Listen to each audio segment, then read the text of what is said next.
जाए। शुक्रिया।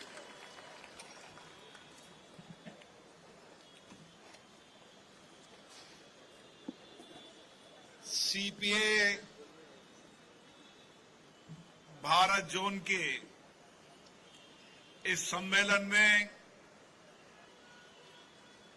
कर्नाटक के मुख्यमंत्री माननीय सिद्धारमैया जी, राज्यसभा में उपसभापति डॉक्टर हरवंश जी, कर्नाटक विधानसभा के अध्यक्ष श्री यूटी खादिर फरीद जी, इस राज्य के उप मुख्यमंत्री डीके शिव कुमार जी, विधान परिषद के सभापति बसाव राव जी, उपाध्यक्ष आरएम लवानी जी, संसदीय कार्य मंत्री एचके पाटिल जी, लंदन से आए सीपीए के secretary general,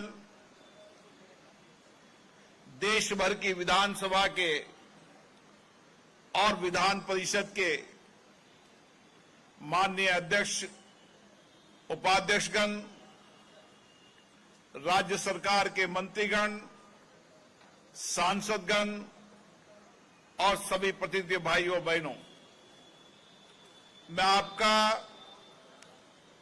CPA zone Bharat में कर्नाटक विधानसभा द्वारा आयोजित करने पर मैं कर्नाटक विधानसभा के अध्यक्ष जी और यहां के मुख्यमंत्री जी को धन्यवाद देता हूं। आज हम सब उस धरती पर बैठे हैं जो लोकतंत्र की विरासत की धरती है। मदर ऑफ डेमोक्रेसी हम कहते हैं। लोकतंत्र की परंपराएं, लोकतंत्र की शेष पद्धतियां और लोकतंत्र से सामाजिक जीवन, ये इस धरती से पनपा है। और उसके बाद आजादी के बाद लोकतंत्र की इस यात्रा में इस राज्य का बहुत बड़ा योगदान रहा है। ये राज्य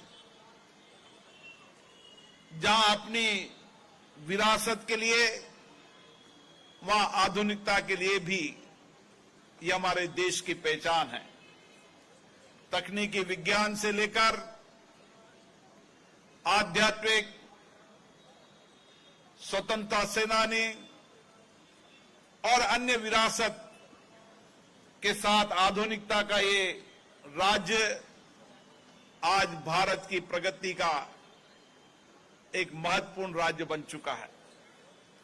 और इस राज्य में आकर हम इस अधिवेशन के माध्यम से देश में लोकतंत्र संस्थाओं के माध्यम से लोकतंत्र के प्रति जनता का विश्वास, लोकतांत्रिक संस्थाओं के प्रति जनता का विश्वास और लोकतंत्र कार्य पद्धति के अंदर हम जवाबदेही और पारदर्शिता के साथ जनता में और भरोसा हो और विश्वास हो, इस विषय की चर्चा के लिए बैठे हैं। माननीय सभी पीठासीन अधिकारी अपने अपने राज्य में लोकतांत्रिक व्यवस्था को, जो भारत का जीवंत है, हमारी लोकतंत्र, हमारी परंपरा हमारे कार्य प्रणाली के प्रयास में रही है। और इसीलिए जब भारत का संविधान बना था आजादी के बाद, उस समय संविधान सभा के अंदर भी सहमति असहमति, विचारों की भिन्नता, विभिन्न दृष्टिकोण होने के बाद भी हमने व्यापक चर्चा और संवाद के साथ संविधान बनाया। और इसीलिए संविधान बनाते समय हमारी जो विरासत थी लोकतांत्रिक कार्य पद्धति की, वो हमने लगातार इस संविधान के माध्यम से इस देश को दी।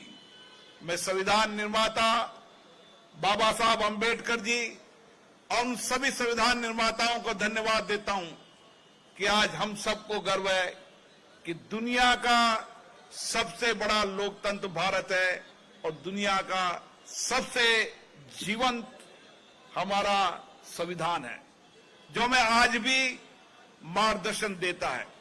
और इसी संविधान के कारण हमारी विविधताएं, भाषा की विविधताएं, हमारी भौगोलिक विविधता, हमारी रहन सहन विविधता, हमारी विचारों की भिन्नता, उन विचारों की भिन्नता और दृष्टिकोण की भिन्नता के बाद भी भारत अगर सशक्त मजबूत है तो हमारे संविधान निर्माताओं के कारण है। और इसीलिए हमारी जिम्मेदारी बन जाती है कि जो नींव संविधान बनाते समय लोकमत और विचारों के मत के साथ विचारों में भिन्नता, विचारों में असहमति, विचारों में विभिन्न दृष्टिकोण, ये हमारे लोकतंत्र की हमेशा विरासत रही है।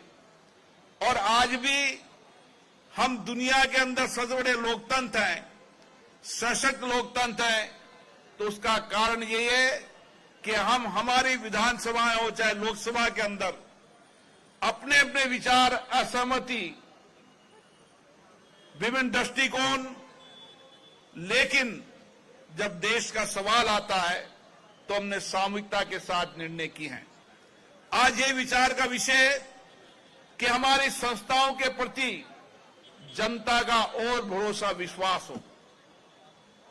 हम इन लोकतांत्रिक संस्थाओं के माध्यम से शासन और प्रशासन में पारदर्शिता, जवाबदेही ला सकें। और ये जिम्मेदारी देश का नागरिक की है। और विशेष रूप से लोकतंत्र के अंदर हम प्रतिनिधि संस्था के रूप में जब जनता के चुने हुए प्रतिनिधियों को विधानसभा और लोकसभाओं में भेजते हैं तो इस अपेक्षा, आकांक्षा के साथ भेजते हैं कि हमारी चर्चा, हमारी कठिनाइयां, हमारी अपेक्षाएं, हमारे मुद्दों को सदन के अंदर रखेंगे। और इसीलिए हम ऐसी परंपराएं जो हमारी विरासत में रही है, इन परंपराओं पर फिर कैसे हमारे विधानसभा, लोकसभा की इन संस्थाओं की कार्यप्रणाली को और बेहतर और कैसे श्रेष्ठ बनाते हैं, इसके लिए सीपीए के अंदर विधानसभाओं के मंडलों के अध्यक्ष और वापस में चर्चा, संवाद करते हैं और विचार विमर्श कर एक ऐसी कार्य पद्धति, जिस कार्य पद्धति के माध्यम से हम इन चर्चा, संवाद के माध्यम से जनता के कल्याण कर सकें। और इसीलिए भारत के लोकतंत्र की ताकत इतनी बड़ी है कि समाज के अंतिम व्यक्ति की आवाज भी इन विधानसभाओं या लोकसभा के सदन में पहुंचती है। और इसीलिए हमारा प्रयास रहता है कि ये सदन चर्चा, संवाद के लिए बने। इनमें लंबी चर्चा हो, संवाद हो, देश के प्रमुख मुद्दों पर चर्चा हो, राज्य के मुद्दों पर चर्चा हो, राज्य की वर्तमान परिस्थितियां, भावी चुनौतियों पर चर्चा हो और हम किस तरीके से वर्तमान भारी चुनौतियों के माध्यम से अपने अपने राज्यों के अंदर एक बेहतर कल्याणकारी राज्य, जिसके अंदर जनता की अपेक्षाएं, आकांक्षाएं पूरी हो, जिसमें जनता की कठिनाइयों और चुनौतियों को कम करें। इसीलिए सदन बहुत महत्वपूर्ण मंच है। और इसीलिए हमारा मानना है कि इस चर्चा और संवाद, सहमति, असहमति, विचारों की भिन्नता, विचारों की मत को व्यक्त करने के लिए अगर कोई एक मंच है तो विधानसभा और लोकसभा राज्यसभा है। और इसीलिए इनको चर्चा का केंद्र बने, हम सबके लिए चिंता का विषय है, चाहे विधानसभा हो, चाहे लोकसभा, राज्यसभा हो, कि सदन में चर्चा, संवाद, विधेयकों पे चर्चा, उसकी गरिमा गिरती जा रही है। और गरिमा बनाने की सामूहिक जिम्मेदारी है, सभी राजनीतिक दलों की जिम्मेदारी है, चुन के आए सभी राजनीतिक दलों के जनप्रतिनिधियों की जिम्मेदारी है कि हम इन संस्थाओं के अंदर संसद या विधानसभा की गरिमा के अनुसार हर विषय पर चर्चा, संवाद के मंच बनाएं। आरोप प्रत्यारोप, ये राजनीति के विषय सदनों में नहीं आना चाहिए, लेकिन धीरे धीरे हम सबकी ये चिंता रहती है कि सदन में नियोजित तरीके से गतिरोध, न विधानसभा न लोकसभा के अंदर लगातार गतिरोध, चर्चा न करना, ये सबके लिए चिंता का विषय है। और इसीलिए हम सब लोग यहां पर इसीलिए चर्चा के लिए बैठे हैं कि इन सदनों को और बेहतर चर्चा, संवाद का केंद्र बनाएं। ये संस्थाएं जो हमारे लोकतंत्र की मंदिर के रूप में है, जहां हम पवित्र भाव से, पवित्र विचारों से अपनी अभिव्यक्ति के लिए आते हैं। और इसीलिए मेरा आग्रह रहता है कि सभी राजनीतिक दल इस पे चर्चा करेंगे, विचार विमर्श करेंगे और इस सदनों को और चर्चा, संवाद का बेहतर मंच बनाएंगे, अच्छी संस्था बनाएंगे और हमारे जनप्रतिनिधि बेहतर क्षमता से, अच्छे दृष्टिकोण से, अच्छे विचारों से अपने दृष्टिकोण को रखें, अपने विचारों को रखें, चाहे देश प्रदेश के मुद्दे हों, चाहे विधायी कार्य हो, चाहे जनता की अपेक्षा हो, उन सब पर हम जितना श्रेष्ठ विचार रखेंगे उतनी जनप्रतिनिधि की मर्यादा बनेगी। अगर जनप्रतिनिधि की मर्यादा, प्रतिष्ठा बनानी है तो उसको बेहतर संवाद, चर्चा इन सदनों के माध्यम से करनी है। इसलिए विधानमंडलों के अध्यक्ष के नाते हमारी जिम्मेदारी बहुत ज्यादा है कि इन विधानमंडलों को कि हम कार्य पद्धति को श्रेष्ठ बनाने का काम करें। हमारी जो लोकतंत्र की विरासत, इस विरासत को हमने लोकतंत्र की यात्रा के रूप में 75 वर्ष के अंदर इसी चर्चा, संवाद, असहमति, विचारों की भिन्नता, लेकिन हमने देश को आगे बढ़ाया, प्रदेश को आगे बढ़ाया। हमारा लोकतंत्र इतना सशक्त, मजबूत है कि दुनिया के अंदर हमने हमेशा लोकतंत्र और लोकतंत्र की कार्य पद्धति में विश्वास करने का काम देश की जनता ने किया है। और इसीलिए मेरा आग्रह रहता है कि समय लगे, लेकिन अब वक्त आ गया है कि हम इन विधानमंडलों को चर्चा, संवाद का सार्थक केंद्र बनाएं। ये संस्था बेहतर तरीके से लोगों की अपेक्षा, आकांक्षाओं को पूरी करें। हमारी संसदीय समितियां जो मिनी पार्लियामेंट के रूप में काम करती है, उसमें दल की विचारधारा से उठकर हम समाज के अभाव, वंचित, गरीब लोगों की आवाज बने। हम सरकार की नीतियों, पॉलिसियों की समीक्षा करें, हम बेहतर तरीके की नीति, पॉलिसी लाएं। सहमति असहमति हो सकती है, लेकिन लोकतंत्र के अंदर अगर शासन चलाने की सर्वश्रेष्ठ पद्धति है तो उसके लिए ये संस्था है जो जवाबदेही, पारदर्शी तय कर सकती है। इसलिए हम लगातार डिजिटल के युग में, क्योंकि हम जिस प्रदेश और जिस राजधानी में बैठे हैं वो दुनिया की तकनीक विज्ञान की पाठशाला है, जहां दुनिया के अंदर यहां से निकलने वाला विद्यार्थी, उसकी बौद्धिक क्षमता, उसकी तकनीकी क्षमता, उसकी विज्ञान की क्षमता के कारण आज दुनिया के अंदर भारत का नौजवान नेतृत्व कर रहा है, तो उसमें बहुत बड़ा योगदान इस कर्नाटक की बेंगलोर की धरती का है। मैं दुनिया के जब कई देशों में जाता हूं तो आईटी का प्रोफेशनल हो, चाहे डॉक्टर हो, विज्ञान का, टेक्नोलॉजी का सेक्टर हो, अगर उसका सबसे पहली प्रथम पाठशाला है तो बेंगलोर है, कर्नाटक है। और इसीलिए हम तकनीकी के इस युग के अंदर जहां हम आईटी और एआई का उपयोग कर रहे हैं, हमारी इन संस्थाओं के अंदर भी हम जितना आईटी का उपयोग करेंगे, जितना एआई का उपयोग करेंगे, उतने ही हमारी ये संस्थाएं जनता के नजदीक पहुंचेगी। हमारी संस्थाएं जनता की पहुंच तक पहुंचे। हमारी संस्थाओं के अंदर कई संसदीय समितियां होती है जहां जनता की आवाज भी सीधे पहुंचाने का काम होता है। इसीलिए इन संस्थाओं को तकनीकी युक्त भी बनाने की आवश्यकता है। मैं इसलिए आपसे कह रहा हूं कि हमने एक प्रयास किया है।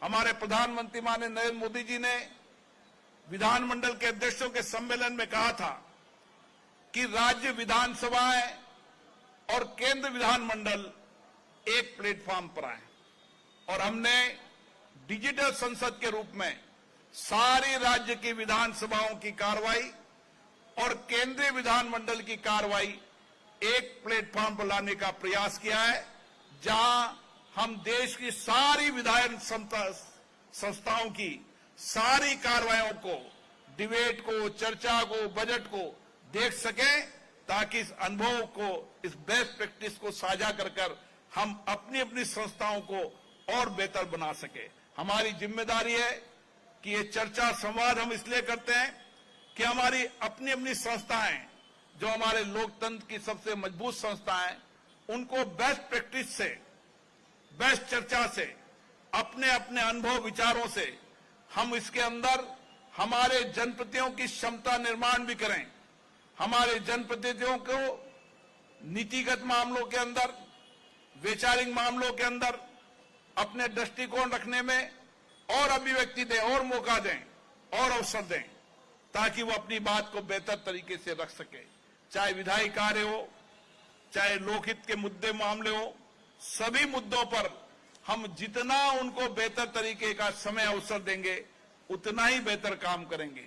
इसलिए युवा सांसद, युवा महिला सांसदों जो पहली बार चुनकर आते हैं, उनको भी हम क्षमता निर्माण के लिए ट्रेनिंग, प्रयोजन, प्रशिक्षण भी आयोजित करते हैं, ताकि वह बेस्ट रूप से अपनी क्षमता का ठीक से उपयोग कर अपने दृष्टिकोणों को इन लोकतांत्रिक संस्थाओं के माध्यम से रख सकें। मुझे आशा है इस बेंगलोर की धरती पर ये 3 दिन का अधिवेशन सार्थक होगा, परिणाम पूरक होगा, और जब हम जिस चिंता से बैठे हैं इन लोकतांत्रिक संस्थाओं को और सशक्त मजबूत करते हुए शासन और प्रशासन में जवाबदेही है, पारदर्शिता है, और ये मंच केवल चर्चा संवाद के लिए हो, सहमति के लिए हो, विचारों के मतभेद हो सकते हैं, विचारों के दृष्टिकोण हो सकते हैं, लेकिन हमारे सदनों में कभी गतिरोध न हो। हर दिन चर्चा हो, हर दिन संवाद हो, लंबी चर्चा हो, लंबा संवाद हो। हर माननीय जनप्रतिनिधि को अपने अपने क्षेत्र, देश प्रदेश के मुद्दों को पर्याप्त समय, पर्याप्त अवसर इन संस्थाओं में मिले, यह हमारा प्रयास है।